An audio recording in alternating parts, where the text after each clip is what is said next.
انسان کو اپنی جو ضروریات ہیں اس کے مطابق رہنا چاہیے. میں نہ مجھے کوئی کپڑوں کا مہنگے کپڑے پہننے کا شوق ہے، نہ مجھے کوئی مہنگی گاڑیوں کا شوق ہے. میں صرف ایک قرآن کی آیت ہے کہ اتنا پیسہ رکھو جتنی ضرورت ہے، باقی دے دو. اب جب آپ معاشرے میں اتنی غربت دیکھتے ہیں تو آدمی اپنے اوپر جب پیسہ خرچ کرتا ہے تو سوچتا ہے کہ یہ اگر میں پیسہ بچا کے کسی کی مدد کر دوں، کسی ہسپتال کو دے دوں. اور دو اس وقت کام کر رہا ہوں. ایک شوکت خانم، اس کے لیے میں ساری اپنی زکات دیتا ہوں. پھر ایک پشاور میں شوکت خانم شروع ہو گیا، انشاءاللہ 1.5 سال میں بن جائے گا. اس کے لیے پھر جو یونیورسٹی بنائی ہے، پہلی پرائیویٹ سیکٹر کی یونیورسٹی ہے انٹرنیشنل سٹینڈرڈ کی دیہات کے اندر. اور میرا خیال ہے کہ کئی سال تک شوکت خانم کے سب سے بڑے ڈونر میں میں کہنا چاہ رہا ہوں کہ ماشاءاللہ زکات اتنی دیتی ہیں، چاہ کے ساتھ بسکٹ کیوں نہیں دیتے؟ لیکن میں آپ کو یہ بتانے لگا، آپ مجھے بتائیں کہ کیا وہ آدمی کنجوس ہے کہ جو اپنے لیے تو بادشاہ کی طرح رہتا ہے اور بیچارہ چاروں طرف غربت دیکھتا ہے، اس کو دیتا کچھ نہیں ہے. نہیں، خود تو وہ ہے آپ کھانا بٹوں کی طرح کھاتے ہیں ماشاءاللہ. وہ میں جب کرکٹ کھیلتا تھا تو میں نے ایک دفعہ مٹھے چوستے ہوئے دیکھا تھا، پورا کریٹ چوس گئے تھے. ہارڈلی 7 سے 10 منٹ اس وقت تو کھٹے بھی چوس جاتے تھے. اچھا خان صاحب، جین کی پینٹ کے نیچے آپ نے پشوری چپل بڑی پہنی ہے، بلکہ ہم نے بھی پہننی شروع کر دی تھی. وہ آپ نے سٹائل تھا آپ کا یا وہ بھی کنجوسی ہوئی تھی؟ دیکھیں زہر صاحب، آپ کو بتاؤں، میں نے اپنی زندگی مجھے کبھی شاپنگ کا شوق نہیں تھا. میں شاپنگ کبھی کرتا ہی نہیں تھا. ہماری جب میں کرکٹ کھیلتا تھا، ٹیم جب اترتی تھی یہاں سے سنگاپور، لڑکے کدھر جا رہے ہیں جی؟ شاپنگ کرنے جا رہے ہیں. پھر انگلینڈ ٹیم پہنچتی تھی، کدھر جا رہے ہیں جی؟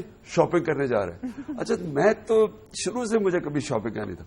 مجھے ایک دفعہ، آج سے پتہ نہیں کتنے 30، میں جب کرکٹ کھیلتا تھا تو کسی نے نا مجھے ایک بوٹیک سے کہا کہ اگر تمہارا سوٹ پہن لو تو، اور کیونکہ میرا انٹرویو ہونا تھا، وہ انٹرویو کرتے ہوئے میرا سوٹ پہن لو تو ہم تمہیں اتنے ساری بوٹیک سے جتنے بھی سوٹ لے لو. وہ سوٹ میں تقریباً 20 سال وہ پہنے. وہ اس لیے نہیں کہ میں کبھی شاپنگ کرنے پھر وہ جب ختم ہو گئے پھر سوکھ کے آپ ہی چڑھ جائے.